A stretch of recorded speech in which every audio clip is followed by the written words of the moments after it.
Start your wellness journey at Whole Foods Market, where it's Jumpstart January through the 16th. Stock up on supplements with some of the year's biggest savings. Plus, save on air-chilled organic boneless skinless chicken breasts, organic Honeycrisp apples, organic large Hass avocados, and more. And since Whole Foods Market is the only certified organic national grocer, it's easy to make them your wellness destination. Jumpstart your January now at Whole Foods Market. Hi, I'm Jim Perdue of Perdue Chicken. Unlike our competitor, who's gone back to feeding their chickens antibiotics, we at Perdue will remain no antibiotics ever. No antibiotics ever because we raise our chickens in a healthy environment, so they don't need them. No antibiotics ever takes more time and money, but it's the right thing to do. So when you buy chicken, look for the Perdue label to make sure your chicken is no antibiotics ever. Get the facts at Perdue.com. For exclusive podcasts and more, sign up at patreon.com/partnersincrimemedia. I'm Rebecca Lavoie, and this is Crime Writers On.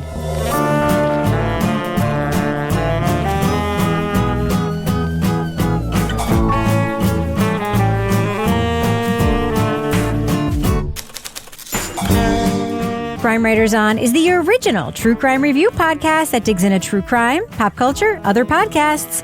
And on this episode, 2 college students set off to make smoking safer and bring down big tobacco. But was their solution worse than the problem? We'll discuss the Netflix series Big Vape, The Rise and Fall of Juul. Joining me to get that done and more is true crime author, TV journalist, and host of These Are Their Stories podcast, my husband and love of my life, Kevin Flynn. Hello, Kevin. Hello, Rebecca. Also with us. Who will save your soul? It's not that Juul. You sure? I'm pretty sure. I'm pretty sure it's not a nymphette from Alaska.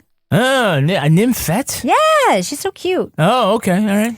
Also with us is private investigator, certified pet detective, resident cat lady, and author of the Piper Green series of cozy mysteries, Laura Bricker. Welcome back, Laura.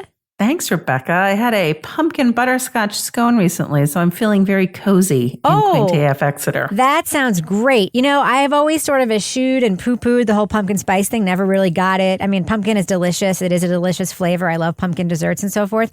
But I just bought, Kevin and I have this very fancy Swiss coffee maker. And I buy these like Toronto, like syrup sometimes, just like a little treat. I just bought the pumpkin spice one.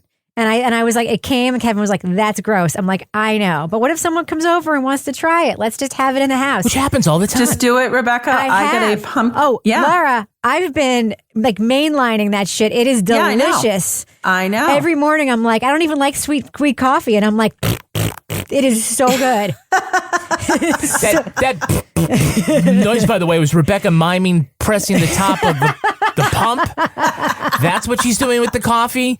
She's pumping up. Yeah. Good. I'm sorry. It's not good. Pumping out. Yeah. And it's also, it's so good. It's so good. So I'm down with that. I'm basic as hell. I've become basic as hell. And finally, our resident Doubting Thomas, the author of the City Trilogy of novels, host of Strange Arrivals, and our Patreon Deep Dive Book Club podcast host. And cosplaying as Raging Bull. The totally unbasic Toby Ball. Hey, Toby. Hey, Rebecca.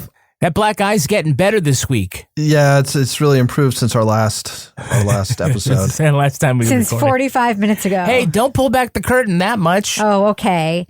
Oz. Toby, what is your favorite coffee syrup enhancer? I just go with the basic black. Me too. Really? I used to. Yeah.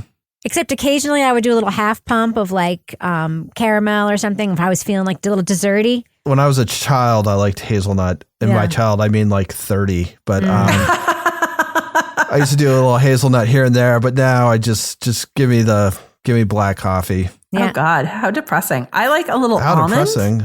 I like a little amaretto in my, not like the alcohol. I like a little almond in the coffee. That's always good. Yep. I like hazelnut or French vanilla. The only pumpkin I actually like is when the Reese's peanut butter cups come in pumpkin shapes. Oh yeah. Oh, That's that's the good stuff. You don't like pumpkin pie? Yeah, pumpkin pie's okay. Yeah. Oh God, I'm like the little child of. Well, I am the little child. I also like coconut. Like I go I to love Dunks coconut. sometimes, and I like the coconut coffee. Sometimes you feel like a nut. I'm the same way with beer. It's just like, I don't need. You like coconut beer? No, he doesn't want shit in his beer. Fruit in my beer. Yeah, I don't like that either. Give me a beer or give me a coffee. You know, if I want fruit, I'll get like a pumpkin muffin or something. This is like the perfect segue. So Toby would not have been into the mango Juul. Toby just wanted good God. Straight. All I could say, mango. There's a place in Alexandria, Virginia called Mango Mike's that we went to. And it was like everything had mango in it, including their beer. And I went and had so many mango beers one night and it just ruined me for fruity beers. You were really bound up? It was not good. Was it the Magic Hat number 9? No, it was Mango Mike's, magical mango malt or something. Was there a mail strip review show at Mango Mike's? Mango Mike's, yeah. It's I don't even know how long the thing was there. We were just like, oh, Mango Mike's, that sounds kind of interesting. So we went and drank too many mango beers, and yeah. The rest is history. What a great story. I'm sure our audience loved that one. Great content. All right. Yeah, I got another one for you. Listen, nothing is ever going to beat your Hello Magazine analysis. Nothing. That was hilarious. All right. So, Kevin, what is coming up on next Monday's podcast? Well, I got to let you know that on Thursday, we're going to have a CWO Classic Rewind. Uh-oh. Those are always trouble. Yeah, we're going to be talking about one of our most infamous reviews. Uh-oh. The one for Happy Face. Oh, Sad Face. Sad Face, a.k.a. my dad, the serial killer. And you know why we're doing the rerun? Why? Because we're celebrating your 50th birthday. That's right. Happy birthday, Rebecca. Yay. I feel like we've been talking about that for way too many shows. It's finally here. Yes. And you still look great. And nobody has hired me to be their personal coach yet at $500 an hour. I'm very disappointed. Life coach? Sorry, Rebecca. I would have hired you, but I spent that money and I bought myself a massage chair. Oh. There is an incredible thread going on the Married with Podcast Facebook page of people saying, like, I am their life coach, listening to Married with Podcast on our Patreon and stuff. I've given such good advice on, like, mom and dad are fighting on Slate and so forth. So I'm like, I'm giving it away for free, man. No, for $5 a month, that is not appropriate life coach rates. Yeah. I think it is.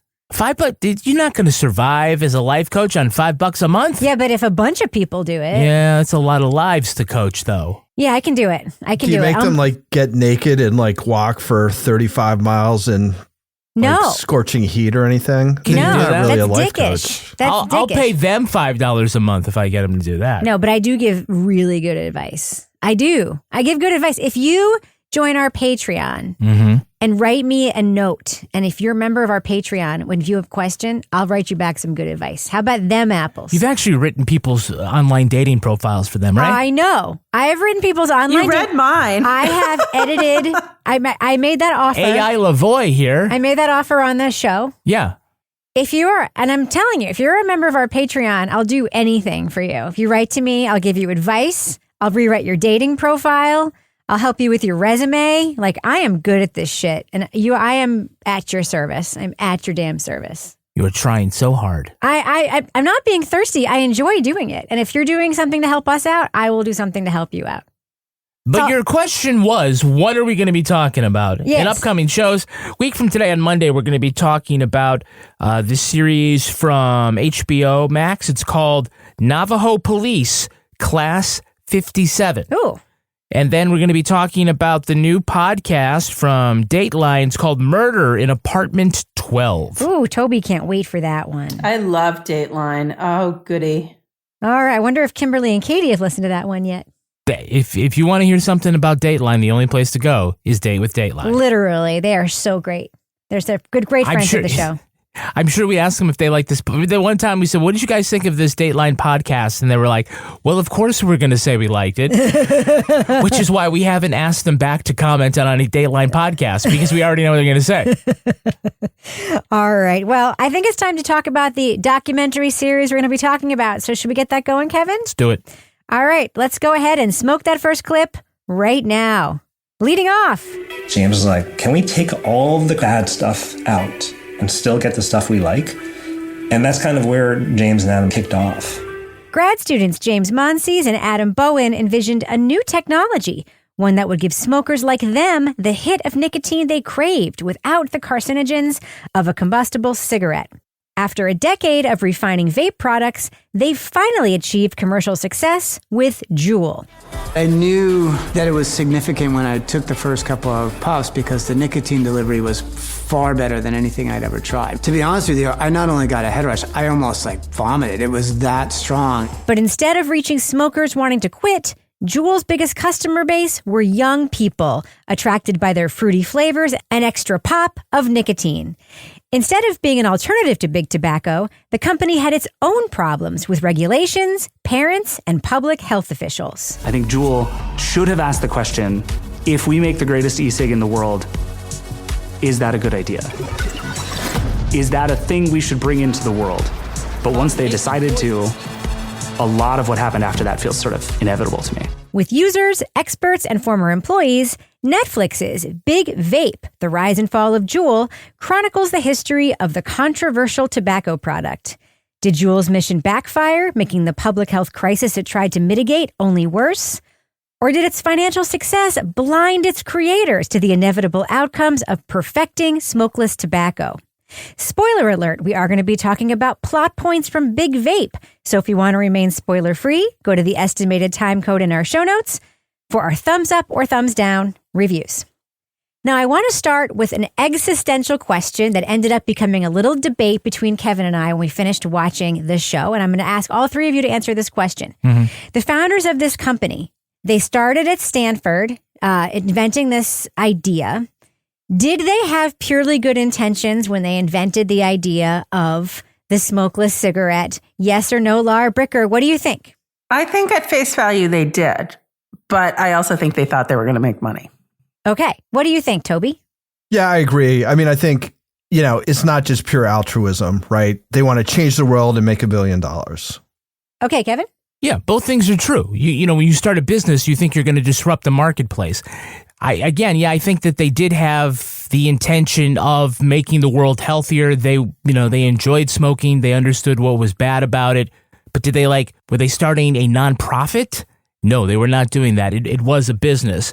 But I don't want to say they wanted to be the Ben and Jerry's of tobacco products or something like that. But I feel like they did have good intentions, as they say, because they were able to get employees to come on board and buy into this mission. But I think it's a great story of good intentions and unintended consequences. Every business is about making money, but I believe this was, out of a true desire to, improve that industry for the better. And I do like Greek tragedy, so hubris is a great dramatic thing that I'm drawn to. So their business story is nevertheless troubling. Can I just kind of follow up on that? Sure. I think in this kind of situation where you have I have this one really sort of high-minded ideal, and I also want to make a lot of money. Those two things generally come into conflict, and it's which one are you going to sort of cast your lot with? And I think it's pretty clear that they cast their lot with, I want to make a bunch of money. There was another route they could have gone, which would have had this be almost like a medical device for getting people to wean them off of cigarettes. But that's not what they did. They're we want to be ubiquitous. We want to be freaking everywhere. We want to be Apple.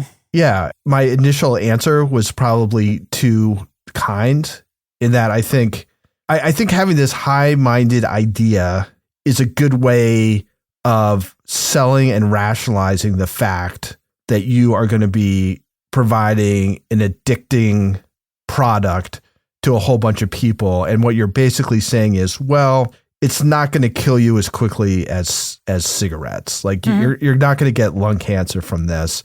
But in reality, you're still pushing something with the idea that people are going to get addicted to it and need to use it all the time.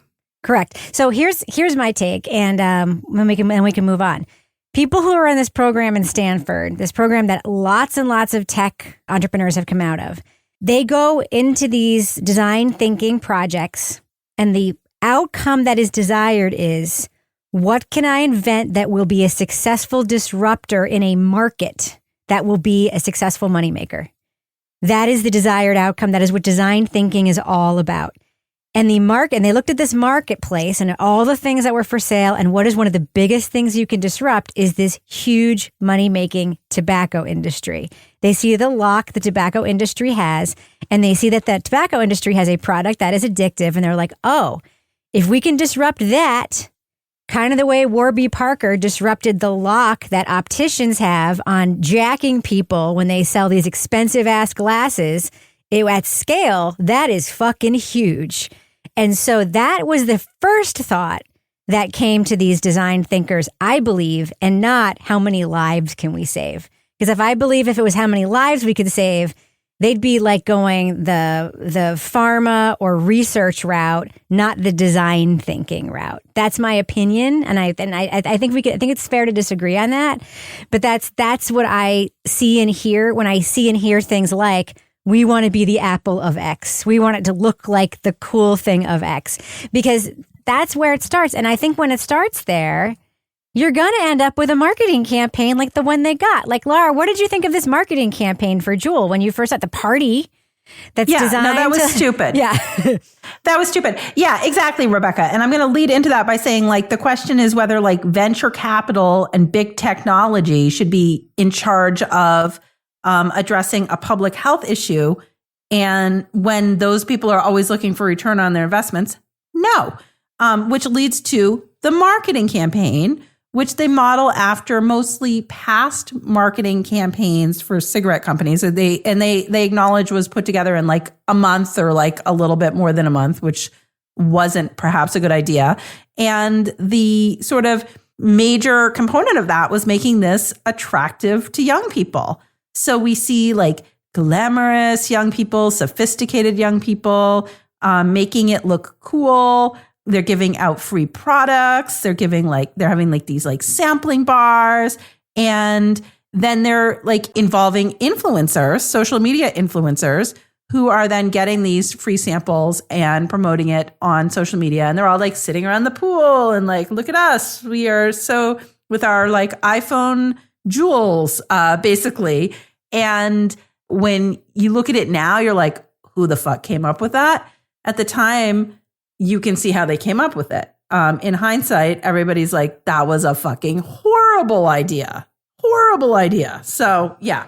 Yeah, I think like their original sin was that they didn't communicate to the creative team what the mission was or who their audience was, or at the very least who their audience shouldn't and couldn't be, because the ads are cool, but the casting and development around it is very important. If you looked at like Ozempic and they have, it's for diabetes and they cast it with middle-aged people doing athletic things or things like, healthy lifestyle stuff. And then they also mention that you lose weight. If that ad campaign was a bunch of thin 20-somethings tossing around the syringes, people would think, oh, this is a weight loss drug, right? So instead of, doing something where they're like, okay, we think that we can change the market by getting people to stop smoking cigarettes, they didn't communicate that at all. So they communicated stuff I think that the other employees thought like resonated with them. So naturally it's going to resonate with teenagers as opposed to resonating with people who've been smoking 2 packs a day for 4 decades. And, you're right. They spent way too much time thinking that they were a tech company and not a tobacco company. They weren't creating the anti-cigarette. They were just creating another nicotine delivery device. A better nicotine delivery device. Yeah. And if it was like Toby said, if it was truly a cessation device, they would have marketed it that way. And they certainly wouldn't have doubled the amount of nicotine or whatever that they did. Vapors who quit are no longer customers. Yeah. Right? So. Well, and also they're creating smokers. That's the thing. They're creating nicotine users. Nicotine users. Yeah. They're getting rid of people who smoke. They're not getting rid of people using tobacco. No, but they're creating new tobacco users. Right. Like, that's the thing that's so incredible to me is that, like, I mean, Toby, the thing that, like, I keep thinking about. That should have been foreseeable. That should have been foreseeable because they created a product that delivered this addictive chemical so well. There's a couple of talking heads in this documentary that are like young people who, started using Juul, and it is very fucking disturbing to me what their voices sound like because you can hear it. You can hear it in their voices. My first hit of the Juul was different from others because I didn't cough the first time. So that's what kind of turned me on to it. Me and my best friend used to smoke Newports. I realized it was way stronger. It had a different effect. There's a young woman in particular who we hear throughout the documentary who talks about the first time she used it and was like, whoa. And there's a young man who says the same thing and is like, whoa, the hit, I use it, I feel relaxed, I feel good. Like, they didn't just, Toby, like take young smokers and give them a new product. They created more smokers than cigarettes. I'm calling them smokers. I'm sorry, they're fucking smokers because they're vapors. It's fine. I mean, they're the analog. They're the equivalent of smokers. But they created nicotine users in such a huge rate. And I found that incredible. Toby, what did you think about it when you saw these young people who are still vaping talking about the first time that they vaped? Yeah, it's not even just that they create new ones. It's they create new ones. They're smoking the equivalent of like 2 packs a day. Because, the nicotine delivery is so efficient and they can just smoke constantly because it's very hard to detect, even when you're in a classroom. So it's like you're getting people from 0 to freaking 180, like right off the bat. What is the culpability of the founders in this situation? And there's that horrible woman who keeps talking about like, oh, we're not their parents, why were their parents or whatever. That fucking woman. It's like Juul's small. It's discreet. That wasn't made for kids that way. It was made because adult smokers also want to be discreet. How is that Juul's fault? It's not. And I don't know why, out of all the other businesses that are out there, Juul is the one that people seem to hop on the most. Well, then why are you freaking making a nicotine product that you're marketing to look cool and have like flavors like mango and creme brulee and stuff? It's like, how is that helping wean people off of smoking? It's just making this thing seem really attractive. And then there's just so much misinformation that's out there. I mean, they don't even really get into this, but the amount of misinformation that was circulating, and they talked a little bit about Juul sending like people to classrooms and be like, hey man, it's not as bad as smoking. It's actually like not that bad at all. Like, sweet. I'll keep doing it. It's just like the then. tobacco companies did, like in like the fucking 50s and 60s. Hello, young people. Looking for something to do with your hands? Looking to make your voice sound more mature? You to drink whiskey or smoke this? Be like the cool kids. It's glamorous. Sound like freaking Harry Dean Stanton at 16. Yeah, I mean, I just kind of feel like this show, I think, tries to play it as there are these gray areas around this, and it just doesn't feel super gray to me. I think that there were just decisions that were made early on, regardless of what the original intent was, and, whatever, that, and I don't know why other people didn't realize this at the time, but making a thing that looks cool and tastes like freaking lollipops, what you're creating is something very different than getting a guy who smokes 2 packs a day to quit. Like, there's something that you can attract those people with, and not kids, not children. And part of that is not making these fun flavors and like having Bella, whatever the hell her name is, walking around with one at some Bella Hadid. Yeah, exactly. At some premiere or whatever. It seems like it's so obvious, but instead they went for the money. I'm really insulted that the government thinks that a lollipop flavored vape would not be something an adult would be interested in. Because I totally would be down for that. You would as be a down grown-up. for it. You would. I would. You would like that. I absolutely would. Toby, you were talking about like you could just vape all day long. Some of these, these things that we take are almost self-regulating. With cigarettes, like if you smoke too much at some point, like they're saying, like you'll cough and you won't be able to, that one more cigarette at some point, you're going to probably stop. If you drink too much, you'll eventually pass out, right? And like if you just like hear advertisements for Patreon way too much, you might just fast forward. Eventually you'll give in, though. Eventually you'll give in. Yes. And then You'll that's self-regulating. You'll capitulate. It's time. Capitulate. Our Patreon is awesome. Maybe it's like a Patreon that you've been wanting to try. Maybe you've been thinking about some Patreons that like you've been thinking about joining because, you know, you're looking for some place, maybe you're supporting someone you really believe in. How about us? Give us a try. Yeah, right. Yes. We're good people. We can guarantee that our Patreon does not cause as much lung cancer as the leading cigarette. You'll look cool and glamorous talking about everything you heard at patreon.com/partners in crime media. Why don't you light up with Toby Ball and his Deep Dive Book Club? He's talking about Death on W Street. Yeah. True that. Yeah. Yeah, we just talked, it's about the murder of Seth Rich and the conspiracies that it spawned and just sort of the stew of conspiracy thought that kind of surrounded the 2016 election, later grew into, QAnon and things like that. Tastes like mango. Take a deep puff of Laura Bricker's Leave It to Bricker podcast.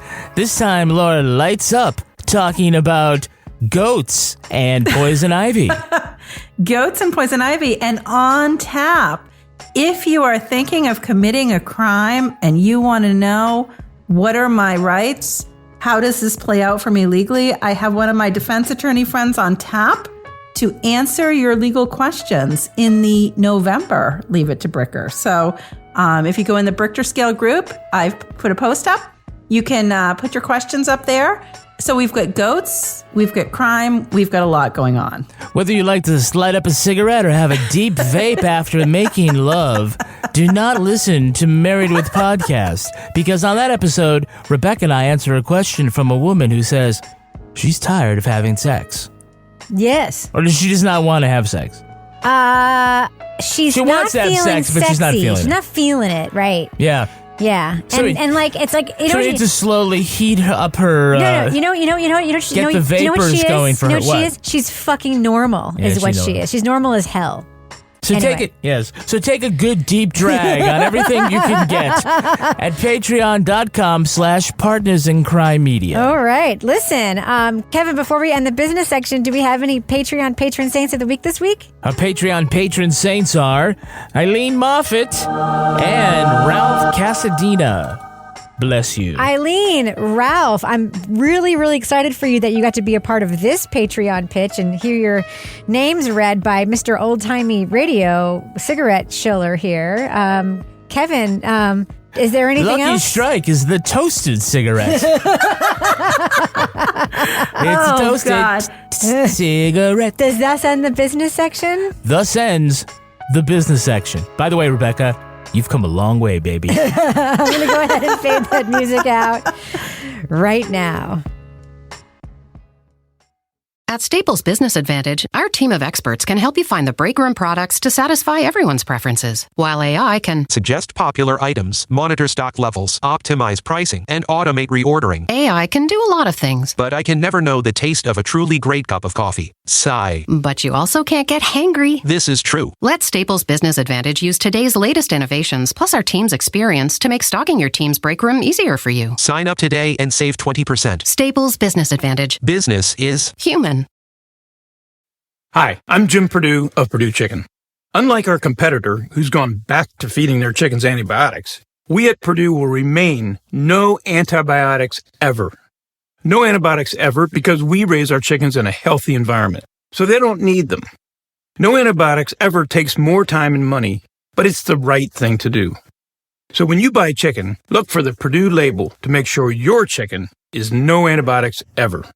Get the facts at Purdue.com. Luxury is meant to be livable. Discover the new leather collection at Ashley with premium quality leather sofas, recliners, and more, all built to last. No matter how many spills, scuffs, or pet-related mishaps come its way, the leather collection at Ashley is made with the durability you need for the whole family. Shop the new leather collection at Ashley and find chairs starting at $499.99 and sofas at $599.99. Ashley, for the love of home. So, Laura, before the break, we were talking a little bit about like the intention of harm reduction here, and I know you have some thoughts about that. Do you want to weigh in? Yeah, so I actually just went to a training on this harm reduction, and sort of the concept of that is that you have people that are addicts. Substance misuse is the term that we use now, and sort of the approach is like, okay, like so not everybody that's abusing alcohol is going to stop using it altogether, but could they cut back? Somebody that say is using a hard drug. They might be now using like marijuana because that is a better choice for them and their own, their situation. So when I look at the big picture, like the concept of the e-cigarette, I'm like, okay, for people that are already smokers, that are already smoking regular cigarettes. I mean, God, remember when we had like unfiltered cigarettes? No. The concept. I'm 50, not 100. No, I'm just kidding. I'm sorry. I've been hanging out with like the cowboy crowd again, and they still smoke like Marlboros. So, so the concept of like the step down, like this versus that, like, yes, okay, we don't want teenagers and middle school students to be using Juuls, but if we have somebody that's been a smoker for many years, this might be a less dangerous option to them. So I think in that regard, as I'm watching this, I'm like, that's something that is legit. And, I think that's sort of important to recognize, but it's unfortunate that that was overshadowed by that venture capital and the investors piece and the marketing piece. And that, which actually is a sort of legit noble goal, sort of gets overshadowed by the shitty part of Juul. Yeah. So one of the things I noticed, Toby, and you were talking about her just before the break, is that marketing woman for Juul who said pretty much exactly the same thing that the lawyer for the Boy Scouts said in the documentary we watched about the huge molestation problem within the Boy Scouts, which was, this is a parenting issue, not an us issue. This is like, where are you guys? Like, this happens all the time. Like, where are you guys? Where are the parents? How do you think people at Juul itself should be feeling when they see somebody who's ostensibly talking on their behalf saying that in a documentary like this? What should they be feeling? Yes. Like homicidal? Is that is that a possibility? Yeah, I mean, I think it's just so hard to know. Like when you're working at a company like this that's, quote unquote mission driven, like how blinded are you to the actual like potential effects that your product is going to have in the real world? Because it seems like, I don't know about the founders, but some of the people who are talking, who work there, do sort of come off as being pretty sincere about thinking that this is really going to address a public health issue. But at the same time, what you hold in your hand when you are holding a Juul does not look like a medical device, right? I mean, it looks like, again, it's like an iPod or something. It's like something that looks cool, and that's what they wanted it to be. So how they weren't able to kind of see what was going on there, and then the idea that marketing is like, well, parents, we can't do your parenting job for you. It's like, well, how about not fucking making it something that's so appealing to kids? Like, why do you have to make these crazy flavors? Like, why not just make it taste like fucking tobacco, like everybody who smokes, so you're trying to get to stop, is doing it. So that whole thing, I can't believe she was on this documentary. Like it doesn't surprise me that maybe she worked there.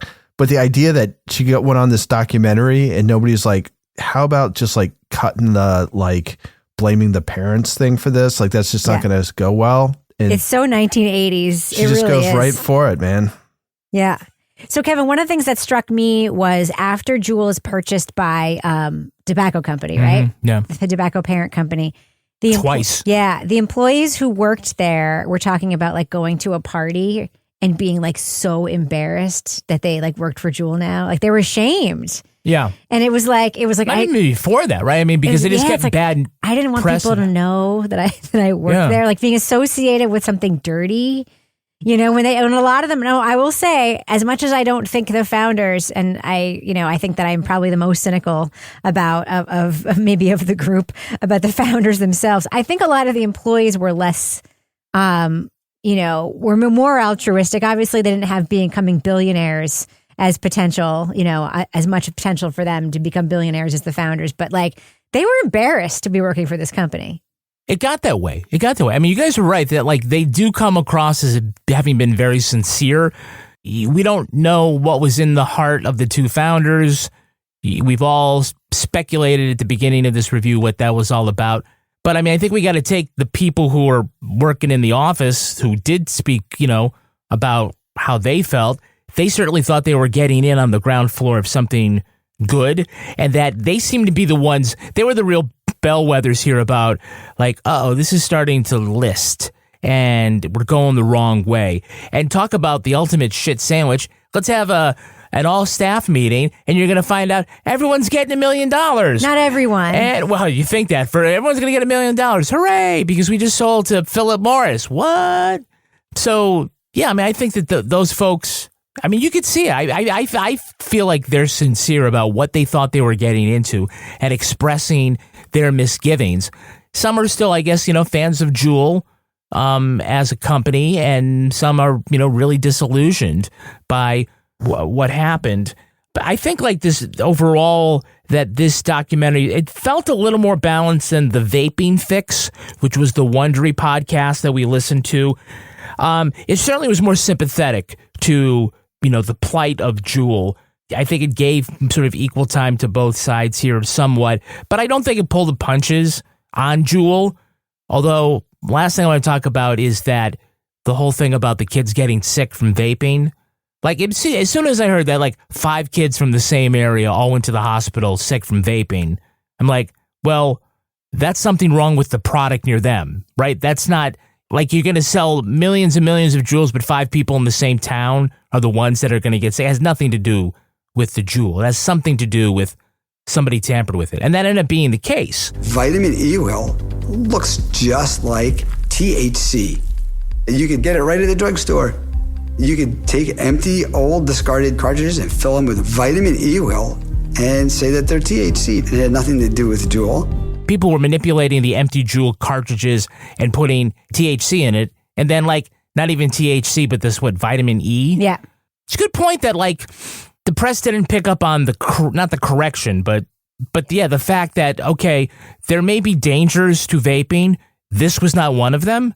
This was a product tampering issue, but it still has that bad reputation. But there are aftermarket pods you can put in these devices. Sure. Yeah. Again, something that might have also been foreseeable. Yeah. Oh, you think? Jesus. Yeah. They're trying to sell them in smoke stores. Yeah. Of course they're going to retrofit them. Yeah, and the track record was when they had that PAX device, the sort of the one in between, that it's people were like, no, we don't want to use the loose leaf tobacco like you suggest. We're going to put cannabis in it. So the idea that people will use these devices for other products, that also should have been top of mind, when they're putting this all together, not making it look like the next iMac commercial. Right. Well, the only other last thing I wanted to kind of chime in about, and I think, Kevin, you might have also wanted to talk about this, was the cartoon video graphics. Oh, those are great, right? I love the visuals. Yeah. I thought that was actually a really good way to sort of illustrate what was happening in this story instead of just using some sort of generic B-roll. So I did like that. Often I'm like, oh God, when they're doing things like that, but I thought it worked in this case. Yeah. I mean, I think the one thing that's not explored in this, and maybe it's not fair to expect it, it's this expectation that if I do something really good for the world, I'll make $1 billion. That expectation, I think, really undermines a lot of shit. Because again, if what you were truly trying to do was to wean people off cigarettes, there's a different way you would have gone about this, right? Mm-hmm. I mean, I want to be the Steve Jobs of nicotine, and that came out in a whole bunch of different ways, just very, very, very clearly, just even down to the fact that the guy's freaking beard but like, I'm not going to settle for, whatever this is. You got to figure out how to, the whole thing was like Steve Jobs. He was way more dead behind the eyes than Steve Jobs. And so, well, he did less acid.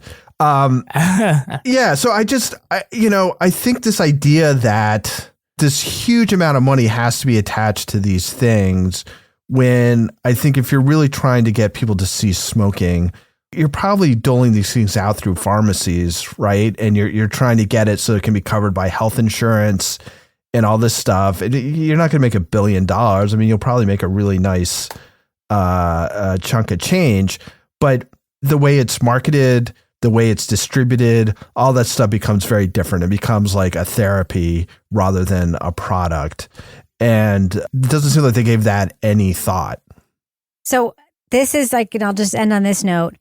When something is made by its creator to be a thing that makes money, it is going to end up being bad in some way. And that is just a thing that I have noticed again and again and again and again and again. Like what? Let's take a piece of art, for instance, right? Let's take a podcast. Let's take a book. Let's take a movie. Let's take anything. When it's made by its creator, not by its distributor, not by the person who might acquire, but when somebody makes something, a product, when somebody makes something like this, just like when somebody makes something because they want to make money, like I don't think Steve Jobs, when he started with Apple, the idea of computer company being $1 billion company was not a concept. That was not even a thing that was in anybody's mind, right? So Steve Jobs did not start Apple in his garage thinking I'm going to make $1 billion. That's just indisputably true, right? So Apple ended up becoming, of course, a behemoth giant company, and everyone looks at Steve Jobs because they see him as a true visionary because he was.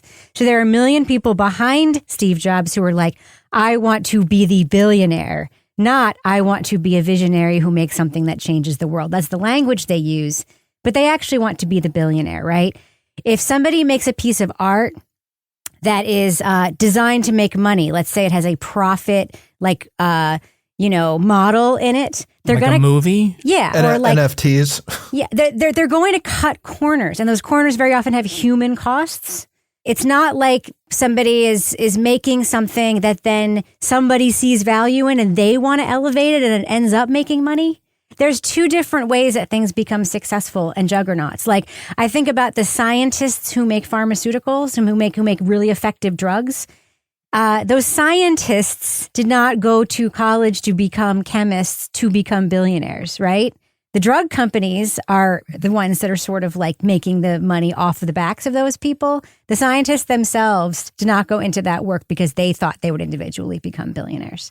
Like that's the way that I think about these things. It's when a person makes a thing to become rich, that thing to me almost always ends up becoming tainted or failing in some way. And that's the thing we see over and over and over again in these documentaries. At Staples Business Advantage, our experts can help you find furniture that fits any design and budget, while AI can recommend products based on preferences, generate 3D models for visualization, and optimize space planning for office furniture. take advantage of our team's eye for style and design. And my eye for, wait, I have no eyes. Only algorithms. At Staples Business Advantage, furnishing your office is easy. And with the best warranty in the business, we're committed to you now and down the road. Sign up today and save 20%. Staples Business Advantage. Business is human. Hi, I'm Jim Purdue of Purdue Chicken. Unlike our competitor, who's gone back to feeding their chickens antibiotics, we at Purdue will remain no antibiotics ever. No antibiotics ever because we raise our chickens in a healthy environment, so they don't need them. No antibiotics ever takes more time and money, but it's the right thing to do. So when you buy chicken, look for the Purdue label to make sure your chicken is no antibiotics ever. Get the facts at Purdue.com. Luxury is meant to be livable. Discover the new leather collection at Ashley with premium quality leather sofas, recliners, and more, all built to last. No matter how many spills, scuffs, or pet-related mishaps come its way, the leather collection at Ashley is made with the durability you need for the whole family. Shop the new leather collection at Ashley and find chairs starting at $499.99 and sofas at $599.99. Ashley, for the love of home. All right, let's do what we do. Let's let our listeners know, should they check out Big Vape? Laura Bricker, what do you think? Thumbs up or thumbs down for this documentary series? Yeah, I'm going to give this a thumbs up. I thought that this did a really great job at showing that this wasn't necessarily just like a black and white issue. There was some gray in here. It had a lot of different viewpoints. You know, we had a former tech reporter, a former talent recruiter for Juul, some sort of tobacco cigarette historian. We had the people from the Parents Against Vaping. We had an early investor. We had a lot of anonymous people that worked at Juul. I thought it gave a really good sort of comprehensive look at the rise and fall of the company.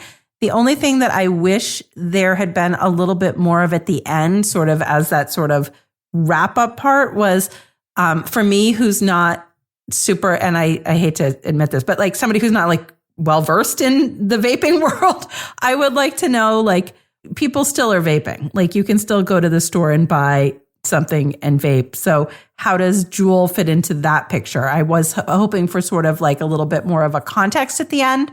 But overall, I thought that this was a really good look at the issue, the company, how it happened, where they went, and had a lot of good, opinions and viewpoint put in there. Joey Ball, what do you think? Thumbs up or thumbs down for Big Vape, the rise and fall of Juul? Yeah, I'm a thumbs up. I think it's an important story. Particularly like people from my generation, I don't think really necessarily understand vaping and how big it was amongst kids and stuff like that. I sort of feel like there's a bigger critique to be made about founder culture and Silicon Valley and, this sort of, and they even talk about it, about the billionaire, like once you're a billionaire, that means you've kind of made it or whatever. And what does that mean, especially in sort of the public health thing like this? And they kind of touch about it a little bit, but in some ways, I think that may be one of the biggest things that could come out of this story, and it just doesn't get addressed. But that aside, it's very well made. They've got a lot of voices.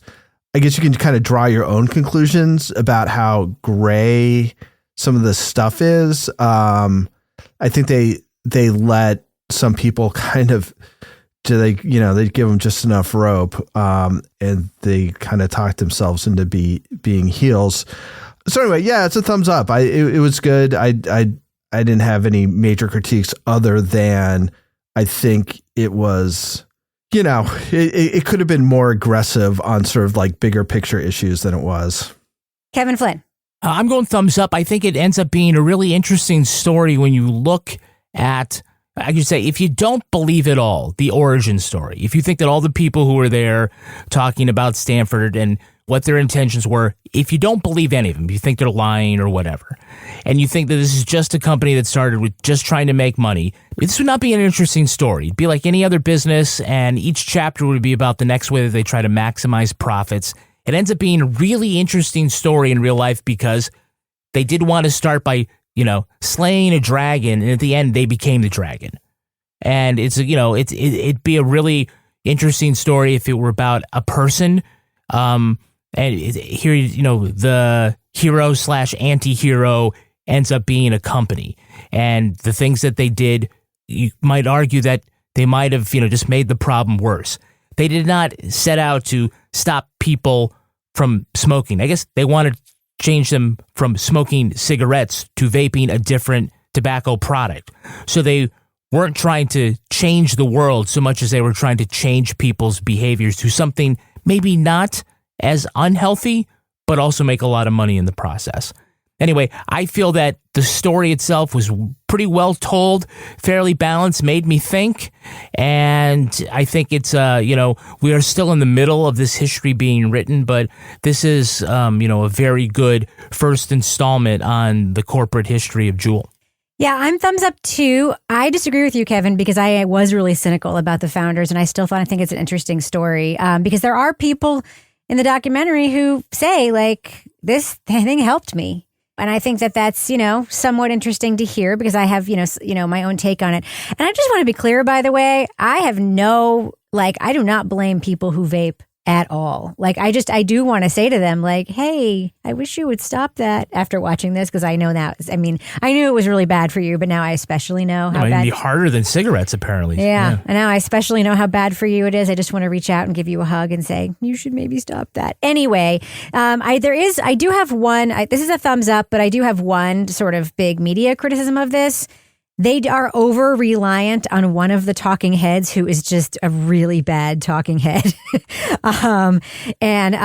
This particular talking head. Oh, yeah. Yeah, I believe this person authored the book on the subject, and she is just not a good talking head. And the documentary is way too reliant on her doing some of the narrative connective tissue, and it's glaring for me. So that's my one very big criticism of this. If it weren't for that, I'd be giving it a more enthusiastic thumbs up. That being said, I am a thumbs up. It's an interesting series and worth watching, and plenty of material in there that you probably don't know about vaping and about Juul. I mean, I thought I knew a lot about it, but turns out I didn't.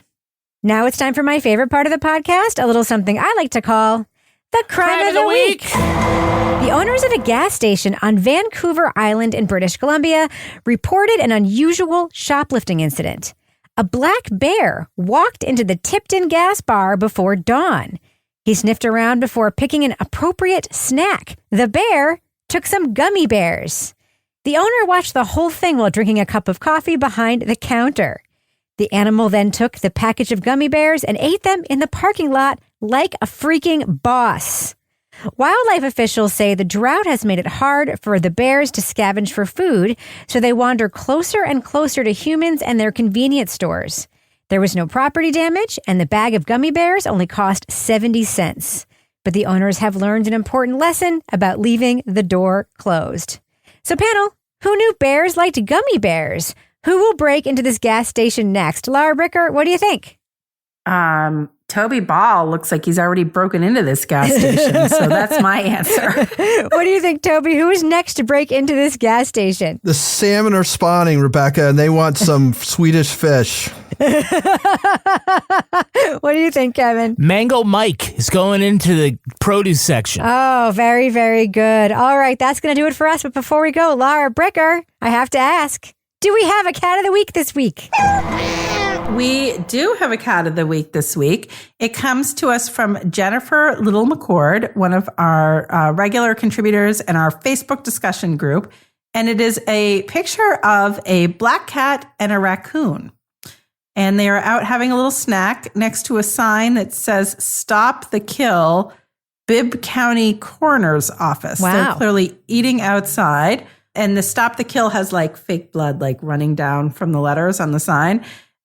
Jennifer says, "These two cats are outside a dry cleaner in my town. They are clearly influencers and trying to spread the word to stop crime." Wow. So thank you, Raccoon and Black Cat. Raccoon and Black Cat, our cats of the week. All right, Laura Bricker, if folks want to pitch any kind of animal to be cat of the week, it can be your pet, it can be someone else's pet, it can be your cat or a non-cat. How can they find you on social media?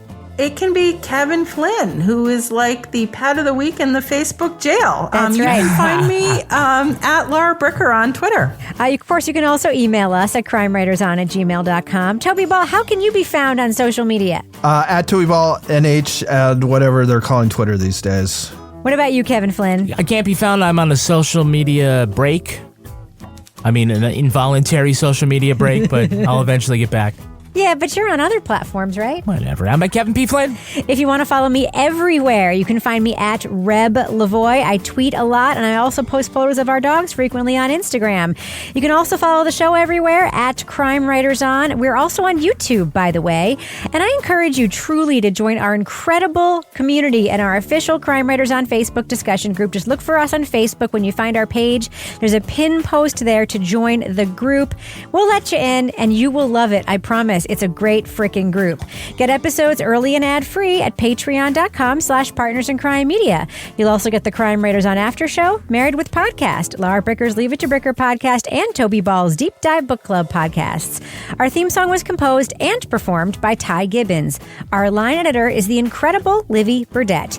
The executive producer of this program is Kevin Flynn. This show was recorded in the Treehouse Yoga Studio above the Mockingbird Cafe in Bay St. Louis, Mississippi studio, otherwise known as Studio C, the Closet, in our New Hampshire basement, where we also try to remove all the toxic content and leave behind just the addictive stuff. On behalf of all the crime writers, thanks so much for listening. We will catch you later. My mom used to smoke like a chimney when I was a kid. She used to stand underneath the kitchen fan and take these deep drags. Just let it suck straight up in the air. as if that was helpful for us in any way. That was like our weak ass kitchen fan. Just anyway. Well, I had a brief phase after college when I used to go to cigar night every Thursday.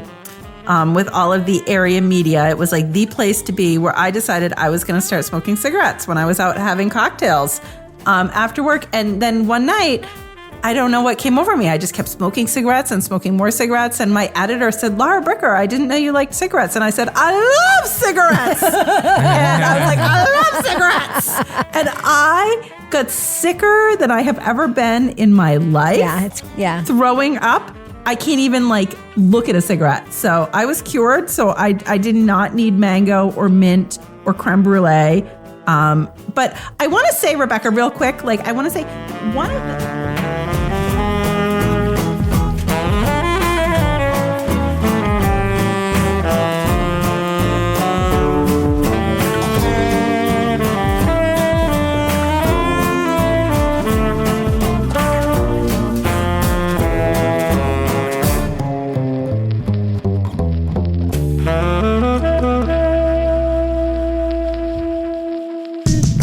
in crime media.